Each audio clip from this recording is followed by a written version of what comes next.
Good morning students. आज का हमारा चैप्टर है biotechnology and its application. Please ध्यान से सुनना। फर्स्ट चैप्टर में आपने किया था आरडीटी रिकॉम्बिनेंट डीएनए टेक्नोलॉजी। अभी इस चैप्टर के अंदर एक तो हम प्लांट टिश्यू कल्चर दोबारा पढ़ेंगे, सोमेटिक हाइब्रिडाइजेशन भी पढ़ेंगे और इंटरफेरेंस आरएनए का बड़ा इंपॉर्टेंट टॉपिक है जो हम डिस्कस करेंगे यहाँ पे। 3 क्रिटिकल रिसर्च एरिया है बायोटेक्नोलॉजी के अंदर, जिसमें हम क्या स्टडी हमें करना चाहिए कि रेट ऑफ रिएक्शन को कौन बढ़ाते हैं? कैटलिस्ट बढ़ाते हैं ना। तो हम बायोटेक्नोलॉजी से ऐसे बायो कैटलिस्ट या कैटलिस्ट तैयार करें जिससे कोई भी रिएक्शन बहुत जल्दी हो सके। दूसरा, ऑप्टिमल कंडीशन क्या होती है? ऑप्टिमम कंडीशन जेनेटिक इंजीनियरिंग के में जो यूज होती हैं उनको हम इंप्रूव करें बायोटेक्नोलॉजी की सहायता से, और फिर उसमें से रिकम्बिनेंट प्रोटीन निकाल लें जिसकी यूज हो, जिसकी वैल्यू हो किसी भी डिजीज को ट्रीटमेंट करने में, यानी डाउन स्ट्रीमिंग प्रोसेस होगी। अब क्या है इसके अंदर? सबसे पहले प्लांट टिश्यू कल्चर का, क्योंकि यहां पे जिक्र आया है तो हम प्लांट टिश्यू कल्चर के बारे में बताएंगे। देखिए 3-4 टर्म है, सुन लेना इसको, क्योंकि ये अपना रिप्रोडक्शन इन फ्लावरिंग प्लांट्स में भी, और आपकी 3rd यूनिट है स्ट्रेटजीज ऑफ फूड इनहेंसमेंट वाला जो चैप्टर, उसमें भी, और ये यहां पे भी आता है। तो प्लीज एक टॉपिक पढ़ोगे 3 टाइम्स आपको फायदा होने वाला है। प्लांट टिश्यू कल्चर को माइक्रो प्रोपोगेशन भी कहते हैं। जो रेयर प्लांट होते हैं उनकी हम पॉपुलेशन बहुत जल्दी बढ़ा लेते हैं। Totipotency, ability of a single cell to form complete organism. एक सिंगल सेल के अंदर एबिलिटी होती है कि पूरा पूरा जीव बन जाए उससे, उसको टोटिपोटेंट सेल कहते हैं। जैसे ह्यूमन जाइगोट के अंदर वो एबिलिटी होती है कि पूरा पूरा ऑर्गेनिज्म दोबारा बन जाता है, यानी ह्यूमन जाइगोट टोटिपोटेंट सेल हो गया। एक्स प्लांट, प्लांट का वो पोर्शन जो हमने निकाला है प्लांट टिश्यू कल्चर करने के लिए, यानी रूट निकाला है, स्टेम निकाला है, लीफ निकाला है, उसको बोलते हैं एक्स प्लांट। फिर जिस टेस्ट ट्यूब में हम प्लांट टिश्यू कल्चर करते हैं, जिस टेस्ट ट्यूब में हम प्लांट टिश्यू कल्चर करेंगे, उसको स्ट्राइल करेंगे, उसको बोलते हैं स्टरलाइजेशन या एसेप्टिक कंडीशन, यानी उसके अंदर कोई भी जर्म्स वगैरह नहीं होने चाहिए। अब isolation of cell tissue from explant, वो देखा हमने जो पोर्शन भी लिया है, रूट ली है, स्टेम लिया, लीफ लिया है, उससे सेल अलग कैसे करेंगे? उससे करेंगे हम पेस्टल एंड मोर्टल, यानी कुंडी छोटा लेके उसको क्रश करेंगे। इतना भी क्रश नहीं करेंगे कि सेल भी डिस्ट्रॉय हो जाए, हल्का सा क्रश करेंगे उसको, और उसमें से हम सेल को आइसोलेट कर लेंगे। सेंट्रीफ्यूगेशन और क्रशिंग मेथड से करते हैं। अब आता है putting nutrient medium in aseptic vials. जो हमने वाइल्स ली है, टेस्ट ट्यूब ली है, इसके अंदर हम कल्चर मीडिया डालते हैं। कल्चर मीडिया डालेंगे, लिक्विड लिया है तो ग्रोथ ज्यादा होती है, सॉलिड लिया है तो ग्रोथ कम होती है। लिक्विड को हम बोलते हैं सस्पेंशन कल्चर, और यदि सॉलिड लिया तो सिंपल कैलस कल्चर बोल देते हैं। वैसे कैलस दोनों में बनती है, फास्टर बनती है सस्पेंशन में, स्लो बनती है सॉलिड मीडियम में। अब इसमें जो सेल डाली है हमने टोटिपोटेंट सेल, इसको बोलते हैं इनोकुलेशन। टेस्ट ट्यूब लिया, टेस्ट ट्यूब को स्ट्राइल किया, उसमें कल्चर मीडिया डाल दिया। कल्चर मीडिया में सारे तरह के न्यूट्रिएंट्स प्रेजेंट होते हैं। उसमें जिस सेल का हमने कल्चर मीडिया में माइक्रो प्रोपोगेशन करना, उसको इसमें डाल दिया, इसका नाम होता है इनोकुलेशन। अब आपको पता है ये सेल है टोटिपोटेंट, इसके अंदर एबिलिटी है पूरा ऑर्गेनिज्म बनाने की, ठीक है। अब इसमें क्या करेंगे? केमिकल डाल देंगे 2,4-D और BAP। 2,4-D तो है ऑक्सीन। 2,4-D कौन सा है?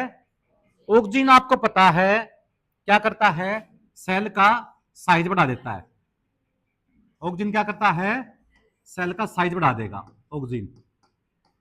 और साइटोकिनिन इसको क्या कर देगा? 1 से 2 में डिवाइड कर देगा। ऑक्सीन 2,4-D ले लिया, बेंजाइल एमाइनो प्यूरिन ये साइटोकिनिन ले लिया। ऑक्सीन सेल का साइज बढ़ाता है, साइटोकिनिन इसको डिवाइड कर देता है, ठीक है। तो ये सेल डिवाइड कर करके एक मास ऑफ मेरिस्टेमेटिक सेल बन जाएगा, एक ग्रुप ऑफ सेल बन जाएगा, एक बंच बन जाएगा, गुच्छा बन जाएगा, उसका नाम होता है कैलस। क्या नाम होता है? Mass of meristematic cell, mass of those plant cell which can divide. Meristematic cell का मतलब ही क्या होता है? जो डिवाइड कर जाए। फिर एक सेल से जब ये हजारों सेल का कैलस बना है तो न्यूट्रिएंट्स की कमी आ जाएगी, तो उसको एक मीडियम से नए मीडियम में, न्यू मीडियम में, दूसरे मीडियम में ट्रांसफर कर देते हैं हम। ताकि न्यूट्रिएंट्स की कोई भी डेफिशिएंसी ना हो। इसका नाम होता है सब कल्चरिंग। क्या नाम होता है इसका? Subculturing. Transfer of callus from old culture media to fresh culture media, ठीक है ना, इसको बोलते हैं सब कल्चरिंग। फिर इसके अंदर ऑक्सीजन ज्यादा डाल लेंगे, जैसे सेल का साइज बढ़ा दिया ऑक्सीजन ने और डिवाइड कर दी साइटोकिनिन ने। अब यदि हम इसमें ऑक्सीजन ज्यादा डाल लेंगे, यानी 60% ऑक्सीजन ले लिया, 40% साइटोकिनिन, तो रूट बनेगी।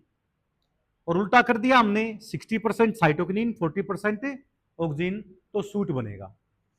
यानी ऑक्सीजन प्रमोट करता है रूट फॉर्मेशन को, और सूट फॉर्मेशन को कौन प्रमोट करता है? साइटोकिनिन। और नॉर्मल ग्रोथ हो रही है तो दोनों 50-50% डाल दो।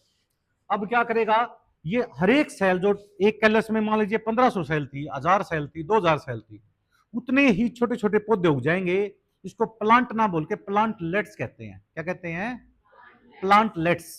और ये प्लांटलेट्स जब एक स्मॉल फिंगर लाइक साइज का हो जाएगा ना, उसको वहां से निकाल के डिटैच करके और जमीन पे लगा देते हैं। इसको बोलते हैं हार्डनिंग। क्या बोलते हैं इसको हमें? हार्डनिंग। इस तरह से एक सेल से लगभग 1500 से 2000 पौधे हम 2 से 3 वीक में तैयार कर लेते हैं। इसको बोलते हैं हार्डनिंग। सब कल्चरिंग का मतलब transfer of callus from old medium to new medium, formation of plantlets. Oxygen ज्यादा लिया है तो रूट बनेगी, साइटोकिनिन ज्यादा लिया है तो सूट बनेगा। पर फायदा एक होता है, सेम जेनेटिकली प्लांट मिलता है, जेनेटिकल उसमें वेरिएशन नहीं आता। अच्छी वैरायटी है तो बहुत फायदा है। पर साइंस बायोलॉजी ये कहती है कि यदि आपने जेनेटिकल सिमिलर प्लांट कई जनरेशन तक उगा दिए ना, कई जनरेशन तक यदि हमने उगा दिए, तो प्रॉब्लम क्या आएगी? धीरे धीरे उनका सर्वाइवल खत्म हो जाएगा। वेरिएशन आना इवोल्यूशन के लिए बहुत जरूरी है। इवोल्यूशन होता है डिस्कंट विद मॉडिफिकेशन, ठीक है ना।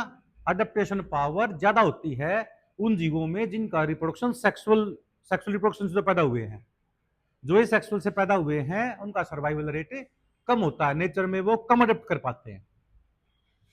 अब आता है सूट टिप कल्चर। देखिए मैंने बताया था ये प्लांट है, इस टिप का नाम हो गया सूट टिप, नीचे टिप का नाम क्या हो गया?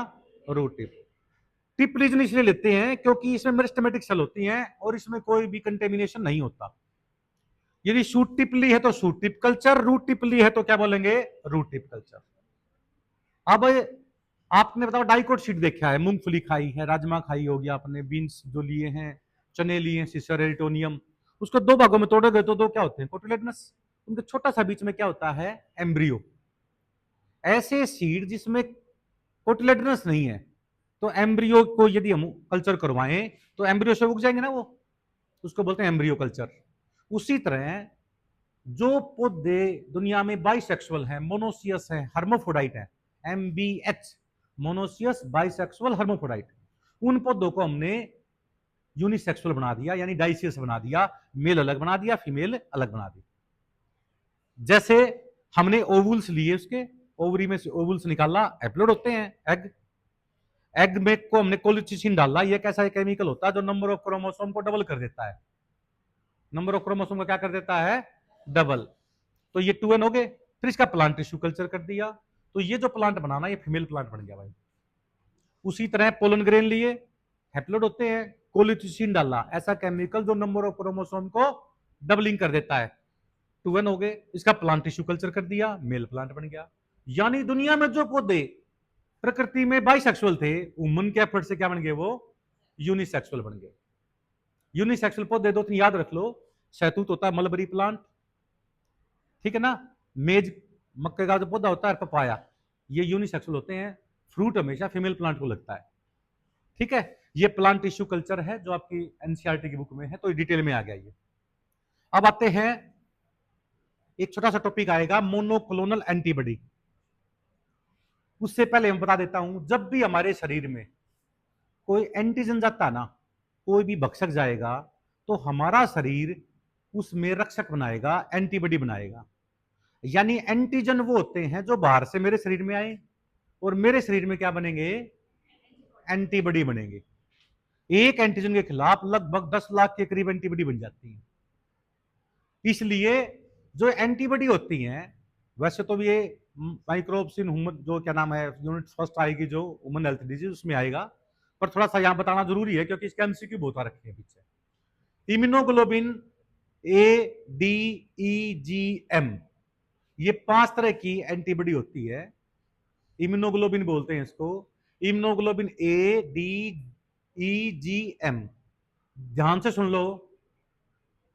इम्यूनोग्लोबिन जो ए होता है ना, वो कोप्रो एंटीबॉडी है, यानी फेसिस मैटर के थ्रू निकल जाती है वेस्टेज, कोप्रो एंटीबॉडी बोलते हैं इसको। दूसरा, मदर के मिल्क में होती है, जो मां अपने बच्चे को दूध पिलाती है ना, उससे एनर्जी नहीं आती, सीजन प्रोटीन नहीं आता, सिर्फ लैक्टोज कार्बोहाइड्रेट नहीं आता, मिनरल्स नहीं आते अकेले। कोलेस्ट्रॉल बोलते हैं इसको, फर्स्ट मिल्क जो होता है मदर का, उसमें इम्यूनोग्लोबिन ए होता है। बच्चे के अंदर रोगों से लड़ने की क्षमता आती है, यानी जिस बच्चे को मदर फीड करवाती है उसकी इम्यूनिटी कहीं ज्यादा स्ट्रांग होती है, जो मदर अपने बच्चे को फीड नहीं करवाती, जो बोटल मिल्क के ऊपर डिपेंड करते हैं। इसलिए बच्चे के अंदर जो इम्यूनिटी पावर आती है ना, वो इम्यूनोग्लोबिन ए की वजह से आती है। दूसरी बात है, 10 से 15% होती है, ये डाइमर स्ट्रक्चर होता है, जे चेन से जुड़ती है, ये नीट में आता है, जो मैं बोल रहा हूं ये नीट के क्वेश्चन है डायरेक्ट। ये कोलेस्ट्रॉम होता है फर्स्ट मिल्क। कोप्रो एंटीबॉडी का मतलब होता है ये फेसेस मैटर के थ्रू निकलती है।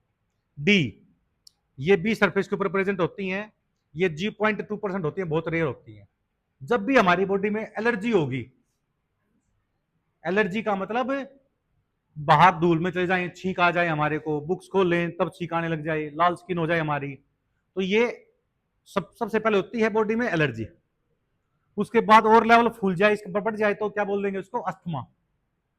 और फिर होता है एनाफाइलेक्टिक शॉक। मान लीजिए किसी आदमी को पेनिसिलिन शूट नहीं करता, उसको पेनिसिलिन का इंजेक्शन बिना टेस्ट किए दे दिया, तो with in 3 to 4 minute death हो जाएगी उसकी। एनाफाइलेक्टिक शॉक बोलते हैं। यानी एलर्जी की 3 होगी, एलर्जी जिसको हम हे फीवर वगैरह कहते हैं, नोज बहने लग जाता है, छींक आने लग जाती है, स्किन रेड हो जाती है, हे फीवर। दूसरी होगी अस्थमा, ब्रोंकाइस के अंदर फ्लूइड इकट्ठा हो जाता है, सांस लेने में प्रॉब्लम होने लग जाती है, जिसमें इनहेलर लिए जाते हैं, एस्थालिन के, ड्यूओलिन के, ब्यूरो के वगैरह जितने भी आते हैं। और एंटी जो क्या नाम, हिस्टेमाइन जिसको हम क्या कहते हैं, लियोसिट्रिजिन गोली जो होती है वो दी जाती है, स्टीरोड भी दिए जाते हैं अस्थमा में, तो एनाबलाइजर भी होता है ताकि सांस आ जाए। तीसरे नंबर पे होता है एनाफाइलेक्टिक शॉक, डेथ हो जाती है। देखो बेटा, नेक्स्ट होता है जब बॉडी में इम्यूनोग्लोबिन ई हो ना, इसका मतलब उसको एलर्जी की प्रॉब्लम है। कैसे पता लगेगा, ब्लड लो, इम्यूनोग्लोबिन ई चेक कर लो, यदि ई का बढ़ा हुआ है तो इसका मतलब उस आदमी को अस्थमेटिक प्रॉब्लम आने के चांस मैक्सिमम है। ये सबसे कॉमन होता है, 80% एंटीबॉडी इम्यूनोग्लोबिन जी होता है। इससे 5 गुना बड़ा होता है immunoglobin M. Immunoglobin M largest है बच्चे के अंदर, डेवलपिंग बेबी के अंदर। मदर से तो आता है इम्यूनोग्लोबिन ए, और सबसे पहले बनता है कौन सा, इम्यूनोग्लोबिन एम। कौन सा बनता है, इम्यूनोग्लोबिन एम। और प्लेसेंटा के थ्रू ये ट्रांसफर हो सकता है एम, बाकी कोई भी प्लेसेंटा के थ्रू ट्रांसफर नहीं हो सकता। कौन सा, सॉरी ये वाला इम्यूनोग्लोबिन जी। और ये जो होता है ये 5 से 10 गुना बड़ा साइज होता है इसका, और 100 से 1000 गुना ज्यादा फास्ट काम करता है। शुरुआत लेट करेगा पर जब काम करेगा तो पूरा करेगा, इम्यूनोग्लोबिन एम। नेक्स्ट आता है हाइब्रिडोमा टेक्नोलॉजी, बहुत इंपॉर्टेंट टेक्नोलॉजी है बेटे। अब ध्यान से नहीं सुना तो प्रॉब्लम आ जाएगी आपको प्लीज। इसका नाम होता है मोनोक्लोनल एंटीबॉडी। देखिए ध्यान से, ये क्या होता है, ये देखो, हमने देखा है कि नॉर्मल सेल वो होती है, नॉर्मल सेल 17 से 18 बार डिवाइड करती है भाई। जैसे एक सेल है, हम देखेंगे मैक्सिमम वो 17 से 18 20 बार डिवाइड करती है, इसके बाद डिवाइड नहीं करती। पर है ना, कैंसर सेल जब तक डिवाइड करती रहेगी जब तक उसको न्यूट्रिशन मिलता रहेगा। नॉर्मल सेल जब एक कैंसर सेल बनती है, इसको बोलते हैं ट्रांसफॉर्मेशन। क्या बोलते हैं, और ऐसी सेल का नाम होता है ट्रांसफॉर्म्ड सेल। जब तक कल्चर मीडिया रहेगा ना, कल्चर मीडिया में न्यूट्रिएंट रहेंगे, वो सेल डिवाइड करना बंद नहीं करेगी। दूसरा क्या होता है, एक नॉर्मल सेल, जब एक नॉर्मल सेल डिवाइड करती है ना, तो जैसे ही कोई दूसरी सेल टच करके, मान लीजिए इस साइड से एक सेल डिवाइड कर रही है और इस सेल से दूसरी साइड डिवाइड कर रही है। जैसे ही, बेटा प्लीज, जैसे ही ये दूसरी सेल इससे कांटेक्ट में आएगी ना, ये सेल डिवाइड करना बंद कर देगी। यानी एक सेल यहां से डिवाइड करती आ रही है, एक सेल यहां से। जैसे ही दोनों सेल एक दूसरे से टच कर जाएंगी तो दोनों सेल डिवाइड करनी बंद हो जाएंगी। इसका नाम होता है कॉन्टेक्ट सेल इनहिबिशन। जैसे एक बच्चा नाच रहा है बंद कमरे में, आप एकदम से पूछ गए, यदि शर्मिला सा बच्चा होगा चुपचाप रुक जाएगा वो, और यदि शर्मिला नहीं है और ज्यादा फैल जाएगा वो। तो सेम क्या होता है, नॉर्मल सेल जब दूसरी सेल से टच करते करते डिवाइड हो जाएगी ना, it stop dividing, this is called differentiation, start हो जाएगा वहां पे, क्या अंग बनना शुरू हो जाएगा। पर कैंसर सेल तो वहां भी डिवाइड करती रहेगी और वहां पे गांठ बन जाएगी, जिसको हम कहते हैं ट्यूमर फॉर्मेशन। क्या बोलेंगे इसको हमें, वो ट्यूमर जो बना है पर वो दूसरी जगह नहीं फैल रहा, इसको बिनिंग ट्यूमर बोलते हैं, शुरुआती ट्यूमर बोलते हैं, नॉन कैंसरस ट्यूमर बोलते हैं। पर यदि वो ट्यूमर बन गया और वो भी फैलने लग गया, यानी ऐसे केमिकल रिलीज करने लग गया कि साथ वाली सेल भी डिवाइड करने लग जाए, उसको बोलते हैं मेलिग्नेंसी, यानी उसको बोलते हैं कैंसरस ट्यूमर। और ऐसी फेज जो होते हैं कैंसर की, उसका नाम होता है metastasis, moving phase of cancer. हमने कैंसर के सेल को भी यूज किया भाई। कैसे किया, सबसे पहले कोलर और मिलिस्टिन ने 1975 के अंदर एक माइलोमा सेल ले ली, कैंसर सेल ले ली। कैंसर सेल की बात यह होती है कि वो जब तक न्यूट्रिशन मिलेगा डिवाइड करती रहेगी, जब तक न्यूट्रिशन मिलेगा डिवाइड करती रहेगी। फिर हमने क्या किया, चूहा लिया, ठीक है ना, उसमें से स्प्लीन निकाला, हमारी स्टोमक के जस्ट पीछे पेनक्रियास के ऊपर एक ब्लड बैंक होता है, ग्रेवयार्ड भी बोलते हैं इसको, कब्रिस्तान बोलते हैं, क्योंकि पुरानी आरबीसी वहीं मरती हैं, इसको स्प्लीन कहते हैं। जब भी हम हिल एरिया पर जाएंगे जहां पे ऑक्सीजन कम होती है तो आरबीसी बढ़ जाती है, क्योंकि स्प्लीन आरबीसी रिलीज कर देता है। किडनी को कहते हैं नई आरबीसी बनाओ। प्लीज ध्यान से देखिए, जो किडनी में रेनिन नाम का एंजाइम होता है ना, वो क्या करेगा, आरबीसी फॉर्मेशन को प्रमोट करता है और स्प्लीन में से आरबीसी बाहर निकलाती है। तो ये जो स्प्लीन सेल है ये कैंसर सेल है, हमने दोनों को मिला दिया। जब दोनों का साइटोप्लाज्म मिल जाए उसको बोलते हैं हाइब्रिड। क्या बोलेंगे इसको, व्हेन साइटोप्लाज्म मिक्स। जब न्यूक्लियस भी मिल जाए उसको बोलते हैं हाइब्रिड। क्या बोलेंगे इसको हमें, हाइब्रिड। जैसे ही हाइब्रिड बन गया इसको हमने कल्चर किया, जैसे ही कल्चर किया हमने इसके ऊपर एंटीजन डाल दिया। क्या डाल दिया, तो क्या बनने लग गया इसमें, एंटीबॉडी। इस एंटीबॉडी को हमने डाउन स्ट्रीमिंग कर लिया, फिल्टर कर लिया। अब जिस आदमी को शुगर की बीमारी है, जिस आदमी को शुगर की बीमारी है, या चलो उसको छोड़ दो बीमारी को, जिस आदमी को कोई भी, मान लीजिए ये एंटीजन डाला हमने यहां पे टीबी वाला, ठीक है ना, टीबी वाला बैक्टीरिया डाल दिया, ट्यूबरकुलोसिस जो कोज करता है, उसके खिलाफ क्या बन गई बॉडी में, एंटीबॉडी बन गई। उस एंटीबॉडी को हमने फिल्टर कर लिया। अब जिस आदमी को एकदम से जरूरत पड़ गई एंटीबॉडी की, तो उसकी बॉडी बनाने में टाइम लगाएगी, तो उसमें यही इंजेक्ट कर दी बाहर से तो ठीक हो जाएगा ना वो। तो ऐसी एंटीबॉडी जिसको हमने बहुत ज्यादा संख्या में क्लोन कर लिया, उसका नाम होता है मोनोक्लोनल एंटीबॉडी। क्या नाम होता है उसका, मोनोक्लोनल एंटीबॉडी। इस टेक्नोलॉजी को कि हमने हाइब्रिड टेक्निक से अपनाया है, ये इसका नाम होता है हाइब्रिडोमा टेक्नोलॉजी। क्या बोलते हैं इसको, हाइब्रिडोमा टेक्नोलॉजी। आजकल इसका इलाज जो हाइब्रिडोमा टेक्नोलॉजी टेक्निक से जो हमने एंटीबॉडी बनाई है, एड्स के पेशेंट में, सिस्टिक फाइब्रोसिस मतलब जेनेटिकल डिजीज में ट्रीटमेंट करने में ये यूज करते हैं। उसी तरह जब भी हमारी बॉडी में बाहर से कोई एंटीजन जाएगा ना भाई, बाहर से कोई एंटीजन जाएगा तो सबसे पहले हमारी बॉडी में स्किन उसको अंदर जाने से रोकती है। मान लीजिए जो ओपनिंग है हमारी, जैसे नाक हो गए तो नेजल फ्लूइड रोकेगा उसको जाने से, सलाइवा होगी वो रोकेगा, फीमेल के अंदर वेजाइनल ट्रैक होगी वो रोकेंगे। वहां पे लाइसोजाइम नाम का एंजाइम होता है, आंखों में टीयर्स में भी होता है लाइसोजाइम, जो बैक्टीरिया की एंट्री को रोकता है, बैक्टीरिया की सेल वॉल को, बैक्टीरिया की सेल वॉल को डिजोल्व कर देता है लाइसोजाइम। फिर भी मान लीजिए बैक्टीरिया पहले फर्स्ट बॉर्डर लाइन को क्रॉस करके अंदर पहुंच गया, तो हमारी डब्ल्यूबीसी मारेंगे उसको। डब्ल्यूबीसी में मैक्रोफेगस है जो मारेगा, इंगल्फ भी कर जाएगा, निगल भी जाएगा उसको। Neutrophil soldier of the body बोल कहते हैं, वो मारेंगे उसको। यदि किसी हमारे को मान लीजिए वास्प ने काट लिया तो उसका जहर ज्यादा ना फैले, फॉर्मिक एसिड ज्यादा ना फैले, तो डब्ल्यूबीसी वहां पे इकट्ठी हो जाएंगी, वो एरिया रेड हो जाएगा, उसको इन्फ्लेमेशन रिएक्शन बोलते हैं। जहां भी कोई बाहर से चीज जाएगी उसमें क्या होता है बेटा, जब भी बाहर से कोई चीज काटेगी तो पायरोजन, क्या बोलते हैं इसको, टिश्यू में से, डैमेज टिश्यू में से पायरोजन नाम का सब्सटेंस निकलता है, विच कॉज फीवर, जिससे बीमार होते हैं, बुखार हो जाता है। बुखार होना अच्छी बात है, इससे ये पता लगता है कि हमारा इम्यून सिस्टम काम कर रहा है। एंटीजन गया, जब एंटीजन ने हमारे टिश्यू को डैमेज करना शुरू कर दिया ना, तो हमारी बॉडी जो डैमेज टिश्यू है वहां से पायरोजन नाम का सब्सटेंस, केमिकल निकला। उस पायरोजन को बोलते हैं फीवर प्रोड्यूसिंग सब्सटेंस। तो हमारे हाइपोथैलेमस ने क्या कर दिया, 37 डिग्री टेम्परेचर से 98.4 फ़ारेनहाइट से 99, 100, 101 ऐसे बुखार हो जाता है। तो हमें पता लग जाता है कि भाई कोई ना कोई नुकसान हमारी बॉडी को करने लग रहा है।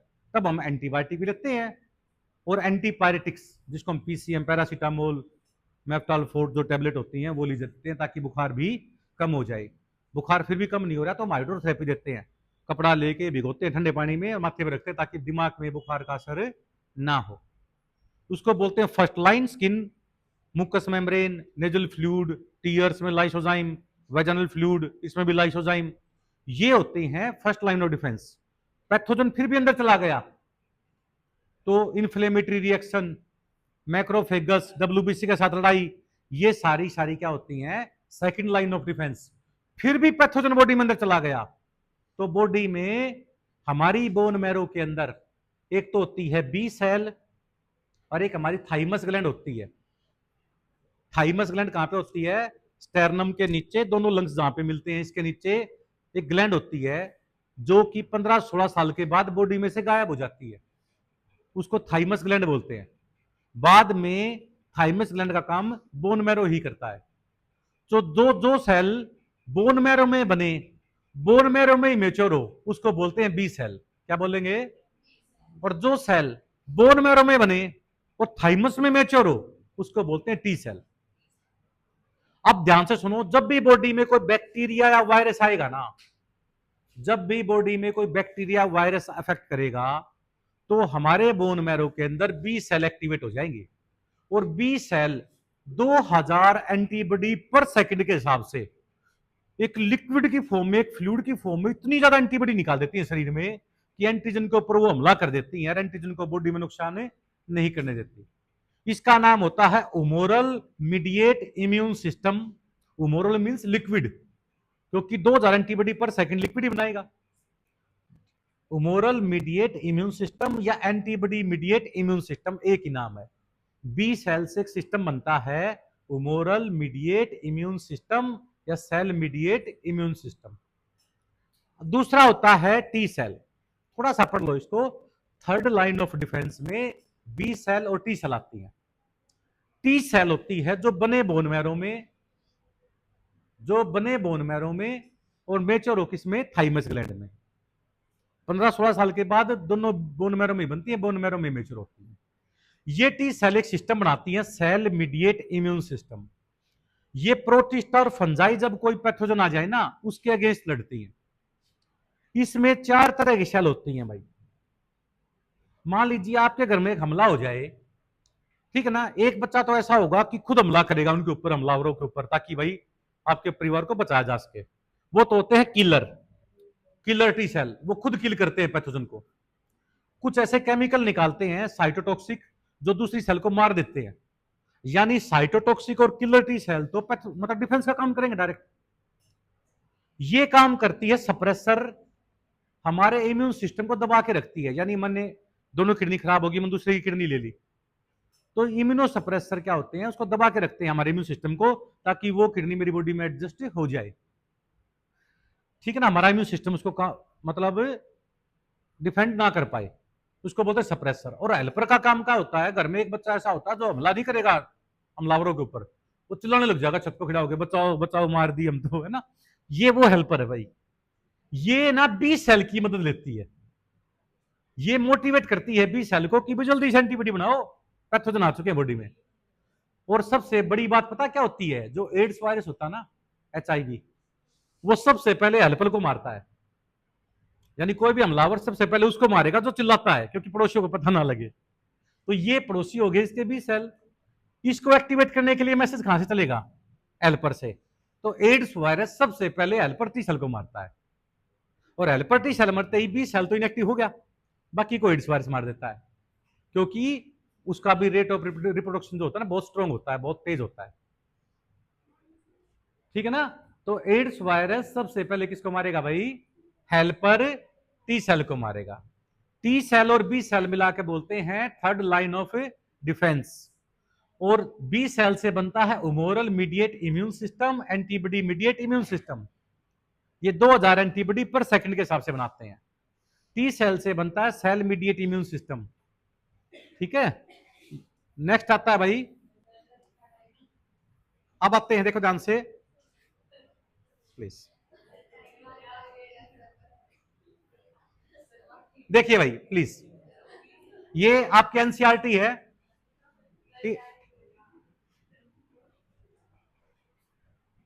इसको रोक देगा, स्टॉप कर दे, बाद में करवाएंगे। ठीक है। ये देखिए ध्यान से, ये आपको बताया गया था प्लांट टिश्यू कल्चर के बारे में।